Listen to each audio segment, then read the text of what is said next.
오늘도 여러분들에게 주님의 은혜와 평강이 함께 하시길 바랍니다. 오늘 예배 전에 우선 새해 인사 나누면서 우리 설교를 시작했으면 좋겠습니다. 오늘이 음력 1월 1일인 거 아시죠? 설날입니다. 우리 옆에 계신 분들과 한번 새해 덕담과 인사를 나눴으면 좋겠습니다. 새해 복 많이 받으십시오. 네. 2020년 시작한 지 벌써 한 달이 거의 다 지나가고 있는데 다시 새해입니다. 하나님께서는 우리에게 다시 한번 새로운 기회를 주시는 것 같습니다. 여러분들이 2020년 하나님의 부르심에 응답하시고 하나님이 주시는 그 풍성한 은혜들을 누렸으면 좋겠습니다. 그리고 또한 그러한 은혜들이 한국에서 지금 모여있는 가족들에게도, 그리고 외롭고 고통을 받고 있는 이들에게도 함께하길 바랍니다. 이렇게 설날이라는 단어가 저에게 따뜻하게 느껴집니다.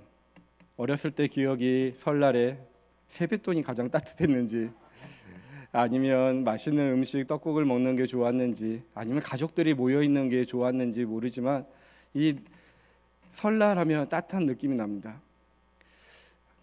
이 교회 처음 왔을 때 제가 동부사랑의 교회에서 저희 아이들이 너무 어려서요, 설날이 주일이었습니다. 그래서 그 주일날 한복을 입혀서 어르신들에게 돌아가면서 세배를 시켰습니다. 아유, 우리 아이도 좋아하고요, 세배를 받는 어르신들도 얼마나 좋아하시는지요. 아마 세뱃돈을 주는 사람도 받는 사람들도 이 명절날 우리가 함께하는 것에 대한 기쁨이 있었던 것 같습니다. 그러면서 이 설날의 흥겨움 가운데 속에 예수님과 함께하는 설날이면 어떨까, 예수님과 함께 식탁에 앉아 있으면 어떨까라는 것을 생각하게 되었습니다. 아마도 토요 새벽 본문이 이 본문이다 보니까 세리와 함께 식탁했던 예수님의 모습을 묵상하다 보니까 그러한 마음이 들었습니다. 오늘 이 아침에 예수님과 함께 식탁의 교제를 나누면 어떤 기분이 들까요? 저는 그냥 무척 따뜻하고 행복한 느낌이 들 것 같습니다. 그래서 오늘 그 본문 속에서 그 느낌이 어디에서 발생되고 그 예수님과 함께함이 어떤 것인지 함께 묵상해 보고자 합니다. 오늘 본문은 여러분들이 잘 알다시피 세리였던 레이가 예수님을 잔치에 초대한 장면들입니다. 그리고 그와 함께 식탁의 교제를 나누고 있습니다. 이 본문을 더 잘 이해하기 위해서는 예수님이 지금 어떠한 삶을 겪고 있는지를 살펴봐야 됩니다. 즉 본문의 맥락을 살펴봐야 되고 앞에 있는 본문과 뒤에 있는 본문을 살펴봐야 된다는 것입니다. 오늘 이 레이가 부른 전의 사건들이 두 가지의 사건이 있습니다. 치유의 사건입니다. 그 사건의 첫 번째는 나병 환자를 치유한 사건입니다. 오늘 본문 앞에 보면 12절에서 16절까지 기록되어 있습니다. 사람이지만 나병 환자이기 때문에 사람 취급받지 못했던 사람들이 있습니다. 그들이 예수께 나와 얼굴을 땅에 묻고 간청합니다. 주님, 하고자 하신다면 나를 깨끗하게 해줄 수 있습니다 라고 할 때 누가복음 5장 13절을 보면 이렇게 기록되어 있습니다. 예수께서 손을 내밀어 그에게 대시며 이르시되 내가 원하노니 깨끗함을 받으라 하신대 나병이 곧 떠나니라 라고 되어 있습니다. 오늘 이 본문이 PPT로도 준비되어 있을 것 같습니다. 예수님이 그의 몸에 손을 대심으로 그를 고쳐주었다는 것입니다. 근데 나병 환자에게 손을 댄다는 것은 부정한 일입니다. 율법이 금한 일입니다. 율법이 금한 일임에도 불구하고 기꺼이 예수님은 나병 환자에게 손을 대고 계신다는 것입니다. 어떤 목사님이 예수님을 걸레라고 표현했습니다. 사람들은 다 그 더러운 것을 가까이 가기도 싫어하고 있는데 예수님은 스스로 걸레가 되어서 세상의 더러움을 자신의 몸으로 깨끗이 씻기시고 닦으셨다고 표현해서 상징적으로 비유적으로 걸레라 표현하셨습니다. 스스로 어려움을 취하신 것입니다. 스스로 그 어려운 길을 가시면서 나병 환자를 고치신 것입니다. 나병 환자의 몸은 깨끗해졌습니다. 예수님의 소문이 퍼졌습니다. 예수님이 사람들에게 많은 사람들이 찾아옵니다. 하지만 주님은 외딴 곳으로 갑니다. 주님께서는 우리의 시선을 돌려보라는 것입니다. 나병 환자가 고침받은 그 사건에 시선을 두지 말고 율법을 어기는 상황 가운데 속에서도 기꺼이 손을 내밀고 손을 대시고 치유하셨던 그 예수님에게 시선을 멈춰보라고 초대한 겁니다. 계속해서 두 번째 사건이 있습니다. 두 번째는 17절에서 26절에 이어지고 있는 사건인데요. 중풍병자를 고치시는 사건입니다. 중풍병을 갖고 있는 사람이 있었습니다. 친구들이 그를 예수님을 만나게 하고 싶었습니다. 사람이 너무나 많아서 그 중풍병자를 침대째 들고 지붕 위로 올라가서 지붕을 뚫고 내리셔서 그리고 예수님을 만나서 치유받은 사건입니다.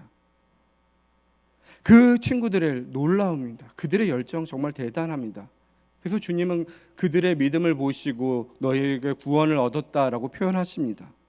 근데 정말로 더욱더 놀라운 것은 중풍병자가 회개하거나 구원을 요청하지도 않았는데 예수님께서 치유함을, 구원함을 선포하고 있다는 것입니다. 누가복음 5장 19절 20절을 보겠습니다. 19절 20절에 이렇게 기록되어 있습니다. 무리 때문에 메고 들어갈 길을 얻지 못한지라 지붕에 올라가 귀화를 벗기고 병자를 침상째 무리 가운데로 예수 앞에 달아내리니 예수께서 그들의 믿음을 보시고 이르시되 이 사람아 내 죄사함을 받았느니라 하시니 아멘. 그저 예수님의 선포가 있었던 것입니다. 하지만 사람들은 적잖게 충격을 받았습니다. 왜냐하면 이것은 사회적, 종교적 통념을 깨는 일이기 때문에 그렇습니다. 예수님의 형태는 유대 사회를 지금 동요시키고 있습니다.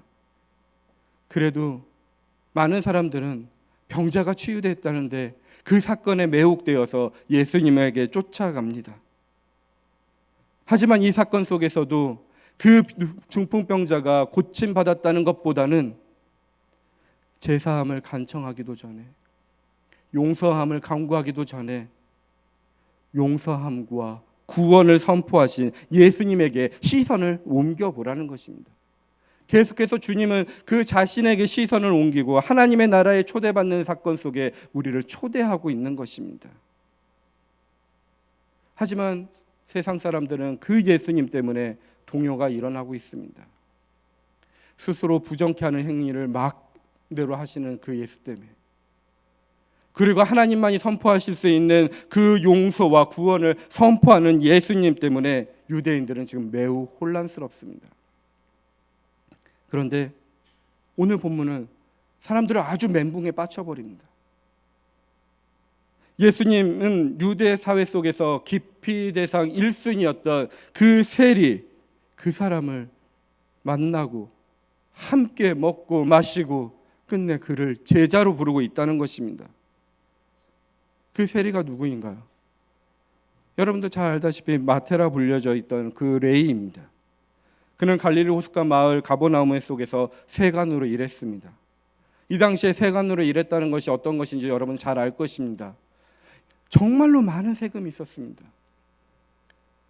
정말로 직접 세금을 내야 되고요. 자신의 수확물의 10%를 내야 되고요. 그리고 마을과 마을, 갈릴리 마을에서 로마의 영토로 지냈을 때 들어갔을 때 관세를 내야 되고요. 그리고 그 세금뿐만 아니라 유대인이기 때문에 종교세를 내야 되고요. 성전세를 내야 되고요. 정말로 자신이 벌어들이는 것이 100이라면 50 이상 70을 다 빼앗기고 있는데 그것을 직접적으로 받아가는 세리를 사람들은 기뻐할 리가 없습니다. 정말로 미움의 대상이었을 것입니다. 한 푼도 없는데 정말로 먹을 것이 없을 때 그 돈을 빼앗길 때는 그 사람이 정말로 미웠을 것입니다. 공공의 적이었습니다. 그건 가난한 사람들만의 문제가 아니었습니다. 그 당시에 종교 지도자들, 바리새인들, 서기관들도 역시 세리는 아주 기피 대상으로 보았던 것 같습니다. 누가복음 18장 11절에 이런 기록이 있습니다. 성전에 올라가 기도하는 바리새파 사람이 등장하는데요. 이렇게 기록되어 있습니다. 바리새인은 서서 따로 기도하여 이르되 하나님이여 나는 다른 사람들 곧 토색, 불의, 간음하는 자들과 같지 아니하고 이 세리와 같지 아니함을 감사하나이다.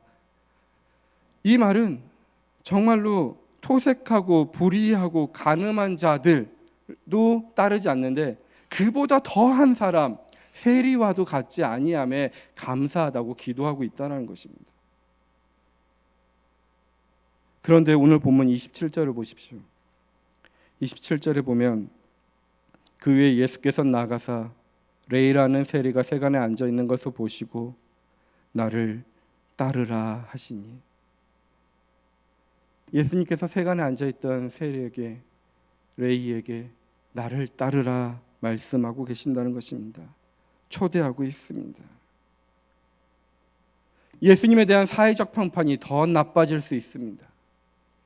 지금도 눈에 가시거리 같은 행동들을 하는 예수님께서 그 세리와 함께 한다는 것, 그런데 그 예수님께서 대낮에 사람들이 많은 곳에 속에서 공공연하게 하나님의 나라에 그 세리의 직업을 가졌던 레이를 하나님의 나라의 운동에 초대하고 있는 것입니다. 예수님에게는 위험한 날이었지만 레이에게는 삶의 변곡점이 되는 귀중한 날이었습니다. 운명의 날이었습니다. 28절에 보니 그는 이렇게 행동합니다. 그가 모든 것을 버리고 일어나 따르니라. 아멘. 성경은 아주 간단하게 모든 것을 버려두고 일어나 따른다고 간단한 문장으로 표현되어 있지만, 이 단호한 선택 이면에 레이는 수많은 고민을 했을 것입니다. 하지만 그 결단을 내릴 수 있는 이유가 있었을 것입니다. 오늘 그 내적 갈등을 우리들이 한번 깊이 묵상해 봤을 때 레이의 이야기가 우리의 이야기가, 나의 이야기가 될 것입니다. 나를 따라오라. 어떤 삶인가요? 예수님의 삶을 따른다면 지금 물질적으로 풍요한 삶에서 벗어나서 일용할 양식을 구하는 가난한 삶으로 초대하고 있는 중입니다. 예수를 따르려면 그는 안락한 삶을 버려야 됩니다. 그리고 그 자신의 직업을 바꿔야 되기 때문에 모든 세금 입찰액을 다 납부해야 되고 수많은 일들을 정리해야 될 것입니다. 사회적 따돌림에서 벗어나려고 꽉 부어잡았던 그 돈을 놓아야 됩니다. 불안해서 붙잡았는데 이걸 어떻게 놓습니까? 어쩌면 상황이 달라져서 다시 예수님을 따르다가 자기의 자리로 돌아와야 될지도 모른다는 불안감이 있을 것입니다. 어떻게 돌아옵니까? 하지만 예수님을 따르기 위해서는 내가 갖고 있었던 모든 그것들을 끊어내야 될 것을 끊어야 되는 것입니다. 하나님의 나라의 부르심에 맞는 삶으로 바뀌어야 된다는 것입니다. 땅의 것에만 쳐다보고 땅의 것을 쫓아갔던 그 모든 것들은 내려놓아야 되고 버려두고 끊고 하나님의 나라의 것을 바라보고 가야 된다는 것입니다. 어렵습니다. 힘듭니다. 그럼에도 불구하고 그는 모든 것을 버려두고 예수님을 따랐습니다. 자기가 소중하게 생각했던 그 돈보다, 그 모든 것들보다 자기를 한 인간으로 봐주시고 자기를 친구라 불러주시고 거룩한 삶이라는 것을 느끼게 하여 주시고 그 하나님의 나라에 초대하셨던 예수님의 마음에 끌렸기 때문이라고 저는 확신합니다. 철저하게 따돌림 당해봤던 사람들은 아실 것입니다. 누군가가 친구 되어주고 따뜻한 말 한마디가 나에게 어떠한 삶으로, 어떠한 손길로 다가오는지 느껴보셨을 것입니다. 지금 레위에게는 예수님의 부르심이 나를 따라오라라는 것이 나를 공감해주고 나를 친구 삼아주시고 따뜻한 사랑의 마음으로 초대하고 있음을 느끼고 있을 것입니다. 오늘 저와 여러분들도 예수님께서 우리의 삶을 공감해 주시고 부족하지만 친구 삼아 주시고 사랑으로 초대하고 있습니다. 그 음성을 들으시길 바랍니다. 나를 따르라는 그 예수님의 음성에 순종하시고 모든 것, 세상의 것을 내려놓고 따라가는 저와 여러분이 되길 간절히 바랍니다. 근데 하나님이 한 번만 부를까요? 하나님은 인간을 창조하시고 아파하셨습니다. 하나님의 창조 8일째 일은 계속해서 우리를 사랑하고 부르는 일이라 저는 믿고 있습니다. 우리 스스로 하나님께 갈 수 있는 능력을 우리는 상실했습니다. 아니, 그런 능력이 없습니다. 우리가 아무리 노력해도 하나님께 갈 수 있는 능력이 없습니다. 못하는 겁니다. 하나님께서는 그러한 우리를 아시고 사랑하셔서 하나님이 스스로 그 방법을 해결하시려고 육신이 되어 예수님이 이 땅에 오신 것입니다. 예수님은 그 하나님의 말씀에 순종하여서 이 땅 속에서 그 하나님의 마음대로 행동했습니다. 우리를 다시 부르시고 다시 부르시고 다시 부르시는 것입니다. 그 다시가 우리를 늘 부르시는 하나님이시고 늘 사랑하시는 하나님으로 우리에게 다가오는 것입니다. 새해가 되었다고 아무리 새해 다짐을 하지만은 우리는 늘 실패합니다. 하지만 하나님께서는 다시 한번 우리에게 새로운 부름에 응답할 수 있는 기회를 주십니다. 1월 1일이 지났지만 또 음력 1월 1일 주시는 그러한 삶의 모습처럼 말입니다. 예수님은 그 유대인들에게 깊이 1순위였던 세리, 인간 같지 않던 그 마태를 제자로 불렀던 것처럼 12제자를 불렀습니다. 그리고 그 제자를 부르시면 연장되어 오늘 우리도 부르고 계심을 믿습니다. 그런데 우리들의 면모를 살펴보십시오. 우리들의 면모를 살펴보면 서로들 부끄러우니까 그냥 제자들의 면모를 살펴보겠습니다. 제자들의 부름 당했을 때의 면모를 보십시오. 교육이라는 것은 제대로 받지 못했습니다. 성격은 불과 같이 급합니다. 속된 말로 지랄 맞습니다.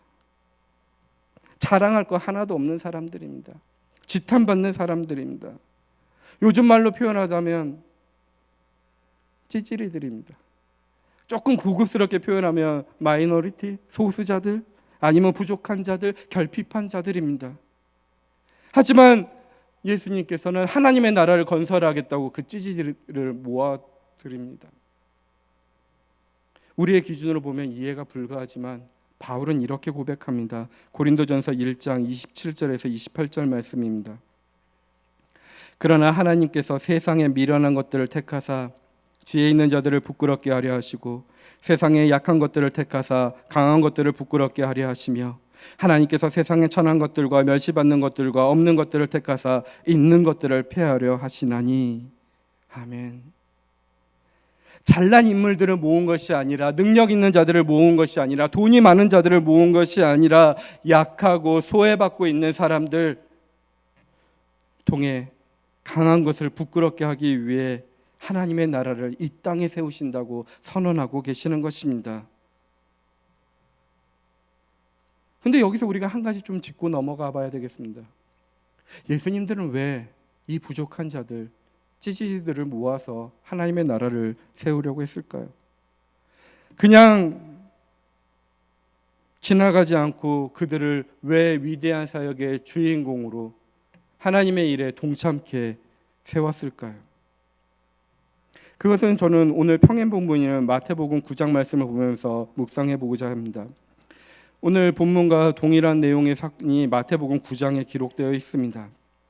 9장 9절에 보면 이렇게 기록되어 있습니다. 예수께서 그곳을 떠나 지나가시다가 마태라는 사람이 세간에 앉아 있는 것을 보시고 이르시되 나를 따르라 하시니 일어나 따르니라. 지금 누가복음 본문과 첫 시작이 같습니다. 그러면서 쭉 내려와서 13절에 보면 이렇게 기록되어 있습니다. 너희가 가서 내가 긍휼을 원하고 제사를 원하지 아니하노라 하신 뜻이 무엇인지 배우라. 나는 의인을 부르러 온 것이 아니요 죄인을 부르러 왔노라 하시니라. 지금 주님께서 내가 긍휼을 원하는 것이지 제사를 원하지 않는다고 말씀하시고 계십니다. 긍휼을 원하신다는 것입니다. 그러면서 계속해서 이 마태복음 9장의 내용들을 쭉 살펴보면 이 뒤로 많은 치유의 기사들이 있습니다. 34절까지 예수님은 아주 바쁘게 병을 고치시고 귀신을 쫓아내는 모습을 살펴볼 수 있습니다. 그러면서 35절부터 그런 사역들을 요약하며 정리합니다. 그러면서 36절에 이렇게 말씀하십니다. 무리를 보시고 불쌍히 여기시니 이는 그들이 목자 없는 양과 같이 고생하며 기진함이라. 아멘. 예수님이 무리를 보시고 불쌍히 여긴다는 것입니다. 여기서 불쌍히 여기신다는 말은 13절에 나왔던 긍휼, 에레오스라는 그 단어와 일맥상통합니다.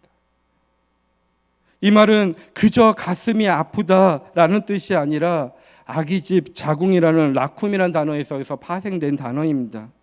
다시 말해서 불쌍히 여긴다라는 것은 생명을 담고 있는 여자의 아기집이 자궁이 찢어지는 고통을 느끼는 것만큼 아픔을 느낀다는 것입니다. 엄마가 아이에게 느끼는 그 생명의 공감을 표현하고 있는 것입니다. 예수님은 죄인들을 만날 때마다, 병자들을 만날 때마다, 그 찌질이의 제자들을 만날 때마다, 아니 오늘 우리를 만날 때마다 이런 아픔을 느끼고 있다고 말씀하고 계신다는 것입니다. 즉 예수님께서는 모든 일을 공감하고 계신다는 것입니다. 그 공감의 능력이 세상의 시선과 판단을 따라 행동하지 않고 있다라는 것입니다. 문둥병자에게 그저 손을 대시고, 구원을 요청하지 않는 자에게 구원을 선포하시고, 세상 사람들이 함께하지 않는 자에게 친구 되어주시고 함께한다는 것입니다. 그 공감의 능력에 오늘 레이는 따르겠다 표현한 것입니다. 근데 여기서 따르겠다 했던 헬라어 아크로테이는 미완료 형제 시제입니다. 즉 그가 따름이 과거의 어느 시점에서 딱 마무리되었다는 것이 아니라 여전히 계속되고 있다는 것입니다. 여전히 그 부르심 속에 계속해서 따름을 진행하고 있다는 것입니다. 단 한 번 돌아서는 것이 아니라 지속적으로 나를 공감해 주시는 그 예수님에 따라 주님을 따라가고 있다는 것입니다. 그 길의 완성은 주님이 하실 것입니다. 오늘 2020년 새해 말씀을 듣고 있는 저와 여러분에게도 주님은 계속해서 부르고 계십니다. 여러분의 따름이 일회성으로 멈추지 않길 간절히 바랍니다. 여러분들의 마음을 공감하고 계십니다. 누구에게도 표현하지 못했던 내용들을 주님께서는 가장 아시고 이해해 주십니다. 2020년 새해가 되어서 뭔가 새로워지겠다고 결단했던 것들을 지키지 못하고 있던 나를 그대로 받아주십니다. 달력과 다이어리를 바꿨다고 내 삶이 바뀌어질 것처럼 새해를 시작했지만 또 무기력하게 변한 나를 그대로 받아주실 것입니다. 지난해 갖고 있었던 나쁜 버릇을 여전히 갖고 있어도 그대로 받아주실 것입니다. 부르십니다. 그 부름에 응하는 저와 여러분이 되길 간절히 바랍니다. 마태 레이는 그 삶에 결별하고 잔치를 벌입니다. 소수의 사람들만 잔치에 참여하는 것이 아니라 알만한 사람 모든 사람을 잔치에 초대한 듯합니다. 잔치에 초대받은 사람들의 면면은 29절 30절에 표현되어 있습니다. 9장 29절 30절에 이렇게 기록되어 있습니다. 레이가 예수를 위하여 자기 집에서 큰 잔치를 하니 세리와 다른 사람이 많이 함께 앉아 있는지라. 바리새인과 그들의 서기관들이 그 제자들을 비방하여 이르되 너희가 어찌하여 세리와 죄인과 함께 먹고 마시냐라고 표현되어 있습니다. 다른 많은 사람들, 그리고 세상의 다른 삼자의 시선 속에서는 세리와 죄인들로 표현되어 있던 사람들입니다. 그런데 이 자리 가운데 그 잔치 한가운데 있던 예수님의 모습을 상상해 봅니다. 함께 먹고 마시냐라고 질문을 던지고 있습니다. 지금 그 질문은 예수님과 그의 제자들이 그 세리와 죄인들과 지금 한 자리에 앉아서 음식을 드셨다라는 것입니다. 근데 생각해 보십시오. 예수님의 그 식사 자리가 편했을까요? 가시방석이었을까요? 만약 저라면 참 어려웠을 것입니다. 분명히 밖에 있는 사람들이 어떤 시선으로 바라볼지 알고 있기 때문입니다.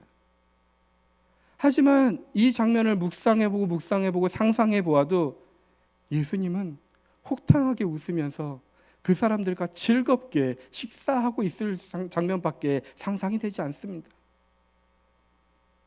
그들과 어깨동무하며 아주 즐거운 식사의 자리를 갖고 있었을 것 같습니다. 아마 껄껄거리고 웃으면서 음식과 거기에 있는 포도주의 맛을 감탄하며 서로들 기쁨의 시간을 나누고 있었을 것입니다. 예수님은 그 식사 자리에 초대한 사람을 쭈삣거리게 하지 않았습니다. 어깨를 감싸 안고 토닥이며 그의 모든 이야기를 들어주었을 거라고 생각됩니다. 예수님 모신 잔치 사람들의 가식과 마음의 빗장을 풀게 하시고 하나 되는 기쁨을 맛보게 하셨을 거라고 생각됩니다. 그런데 참 불쌍한 사람들이 있습니다. 그 잔치의 기쁨에 동참해야 되는데 바리새파 사람들, 율법학자들은 제자들에게 따지고 묻는 것입니다. 어찌하여 당신들은 그 죄인들과 어울려 먹고 마시고 있습니까? 라고 하는 것입니다. 그들은 물론 레위의 집에 들어가지도 않았을 것입니다. 그들은 세례의 집은 거의 금기의 땅이나 마찬가지였기 때문에 제의적인 정결 가운데 속에서 금과 욕적으로 그 정결을 지키는 것이 중요한 신념이기 때문에 들어가지도 않고 문 밖에 서서, 아니 담장 너머 속에서 비난하고 있었을 것입니다. 그는 남을 비난할수록, 남이 잘못된 것을 지적할수록 자기의 도덕성과 종교의 정당성을 확보할 수 있다는 그릇된 생각에 사로잡혀 있습니다. 물론 그들은 그런 사실을 자각하지 못했을 것입니다. 그들은 의인과 죄인, 거룩함과 속됨을 가르는 일에 골몰한 사람들이었기 때문에 그렇습니다. 문제는 그들이 그러한 율법에 집착하는 바람에 하나님의 말씀에 담긴 깊은 속뜻을 깨닫지 못한다는 것입니다. 하나님의 뜻은 생명을 온전하게 하고 자유롭게 하고 풍성하게 하는 뜻인데, 하나님의 나라에 관한 일엔 전문가라고 자부하면서도 그 사실을 안다는 자부심 때문에 현실에서 멀어진 삶을 살아가고 있다는 것입니다. 그들은 사람들에게 무엇이 죄인지를 가르칩니다. 그리고 죄 지은 사람들을 정죄합니다. 하지만 예수님은 죄가 무엇인지를 가르쳐 주기보다는 그 죄를 이길 수 있는 내적인 힘을 부여해 주십니다. 공감의 사랑의 능력으로. 그리고 그들의 아픔과 죄까지도 스스로 짊어지십니다. 스스로 손을 대어 주시고 닦아 주십니다. 그런데 예수님의 사랑은 의인들에게만 국한되어 있는 것이 아닙니다. 한 사회에서 기피의 대상이 된 약자들에게만 있는 것이 아닙니다. 예수님은 바리새인과 이 모든 율법학자들의 시비를 알아차렸습니다. 저 같으면 그들에게 응대하지 않았을 것입니다. 들을 생각이 없는 사람에게 말을 건네는 것처럼 부질없는 것을 알고 있기 때문에 그렇습니다. 하지만 예수님은 그들에게도 말을 건지십니다. 31절 32절입니다. 예수께서 대답하여 이르시되 건강한 자에게는 의사가 쓸데없고 병든 자에게라 쓸데있나니 내가 의인을 부르는 것이 아니요 죄인을 불러 회개시키러 왔노라. 아멘. 굳이 이런 말씀하실 필요가 있었을까요? 이 말을 한다고 그들이 수긍하고 변화되었을까요? 하지만 전 여기에 예수님의 깊은 사랑을 봅니다. 예수님은 그들조차도 귀하게 여기신다는 것입니다.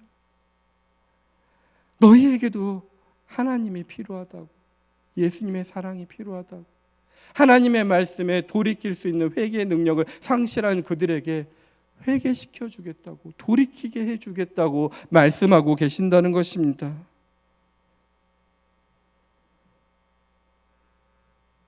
오늘 저와 여러분들 속에 어떠한 아픔이 있을지 모릅니다. 저와 여러분들에게도 어떠한 바리새인 같은 삶의 모습이 있을 줄 모릅니다. 누군가를 정죄하고 누군가보다 내가 더 낫다는 판단 가운데 속에 다른 사람을 무시하고 공감하지 못하는 삶을 살아가고 있을지 모릅니다. 아니, 이 세상을 보십시오. 얼마나 많이 아파하고 있습니까? 세상이 얼마나 많이 단절되어 있습니까? 스스로 의롭다 여기는 자들이 얼마나 폭력적일 때가 많습니까? 오름이 겸손과 함께 가지 않으면은 그 오름은 남을 해치는 무기가 되어버립니다. 오름이 따뜻함과 함께 가지 않으면 다른 사람의 마음을 열 수가 없습니다. 율법학자들, 바리새인들 옳은 사람이었지만 무능했습니다. 사랑이 없기 때문에 그렇습니다. 그들은 예수님을 필요하지 않았습니다. 자기 만족에 빠져 있기 때문에 그렇습니다. 세상에 가장 불쌍한 사람들, 참 딱한 사람들이 바로 이런 사람들입니다. 자기의 허물과 잘못 때문에 아파하는 것이 아니라 스스로 건강하고 의롭다고 여기는 자들, 생명을 풍요롭게 하는 일에 무능한 자들이 아픈 사람들입니다. 혹시 저와 여러분들이 그런 아픈 자일 수 있습니다. 하지만 예수님의 품은 언제나 넓고 따뜻합니다. 하나님은 선한 사람뿐만 아니라 악한 사람에게도 그 누구에게도 아름다운 은혜의 빗줄기를 내리시는 분이십니다. 하나님의 품은 고향과 같은 분이십니다. 우리의 영원한 생명의 고향은 바로 예수님이십니다. 그 품에 안긴다면 우리는 변화될 것입니다. 성도 여러분, 오늘 우리의 의사이신 예수님에게 그 우리의 마음을, 우리의 상처를 내어놓길 간절히 바랍니다. 상처투성이가 된 우리의 마음을 그대로 주님께 올려드리길 간절히 바랍니다. 세상의 고통에 무감각해진 우리의 영혼에게 사랑의 응급호흡을 해달라고 요청하길 바랍니다. 저와 여러분들이 영원한 고향이신 주님 품에 푹 안기길 간절히 바랍니다. 그 품에 안긴다면 날카롭고 서슬이 새파란 마음이 부드러워지실 것입니다. 남을 해치지 않고 품어 안을 수 있는 우리의 마음품이 될 것입니다. 그리고 우리도 누군가의 고향이 될 것입니다. 오늘 외로운 사람들, 울고 있는 사람들, 고통받는 사람들의 참된 고향의 힘을 받아 실제적인 고향이 되어줄 줄 믿습니다. 오늘 저와 여러분들이 누군가의 소망이 되길 간절히 바랍니다. 말씀을 마무리하고자 합니다. 음력으로 새로운 한 해가 시작되었습니다. 새로운 주님의 초대가 시작되었다는 것입니다. 달이 차고 기울어짐에 따라 새로운 해를 구별하는 것이 의미 있는 일 같습니다. 매월 반복되는 달에 채워지고 비워지는 가운데 속에서도 우리의 인생에 채워지고 비워져야 될 것을 묵상해 보시길 바랍니다. 우리 마음에 채워질 것은 하나님의 사랑과 예수님의 사랑과 예수님의 손길입니다. 그것이 채워진다면 우리의 삶의 궤적이 변화될 것입니다. 조금만 삶의 궤적이 변화된다면 우리의 삶의 나중에서 삶의 궤적은 전혀 다른 곳에 하나님의 나라에 맞닿을 줄 믿습니다. 하나님께서는 오늘 우리에게도 우리의 있는 그대로의 모습으로 찾아와 달라고, 나를 만나 달라고 초대하고 계십니다. 그 초대에 응하는 것이 구원에 이르는 것입니다.